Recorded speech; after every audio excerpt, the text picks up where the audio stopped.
আৰু সেই জুবিন গাৰ্গ নোহোৱা হোৱাৰ পাছতো যে এনি ফেষ্টিভেল যে চলি থাকিলে সেইটো কিন্তু আমাৰ অসমীয়া গালৰ এটা প্ৰচণ্ড স্বৰ, আৰু সেই স্বৰটো খাই মই মনে মনে নাথাকোঁ কিন্তু। কাৰণ জুবিন গাৰ্গ নোহোৱা হোৱাৰ পিছত জুবিন গাৰ্গক মুখ্য আকৰ্ষণ বুলি দেখুৱাই বা কৈ এটা ফেষ্টিভেল চলাবলৈ যোৱা মানুহজনে যদি জুবিনৰ মৃত্যুক সন্মান জনায়, তেওঁ যদি সেই আন্দোলন সেই ফাংচন যদি বন্ধ কৰি দিলে হয় নহয়, কি হ'ল হয়? 1-1.5 কোটি 2 কোটি টকা খৰচ হ'ল হয়তো, নষ্ট হ'ল হয়তো।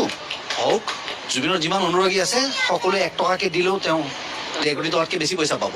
কিন্তু অন্ততঃ বিশ্বৰ দৰবাৰলৈ এটা মেছেজ গ'ল হয় যে অসমৰ মানুহ এনেকুৱা যে জুবিন গাৰ্গৰ কাৰণে তেওঁ টকাৰ মুখলৈ চোৱা নাই। অন্ততঃ গ'ল হয় যে আমাৰ কাৰণে ইমান ইম্পৰ্টেণ্ট জুবিন গাৰ্গ যে আমি খাতি নকৰোঁ আমাৰ কিমান টকা লছ হয়। যিয়ে নহওক কিয় ডেলিগেটছ বাহিৰৰ পৰা চব উভতি যাব লাগিব, কাৰণ মোৰ ঘৰত লছ হৈছে।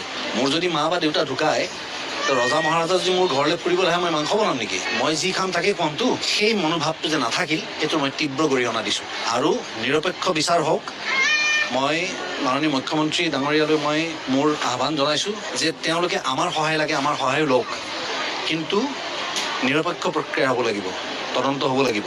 তাত যদি তেওঁলোকে যদি নিজৰ ইনফ্লুৱেঞ্চ দেখাই যদি হাৰি যাব পাৰে, অসমৰ ৰাইজে কিন্তু সহ্য নকৰিব।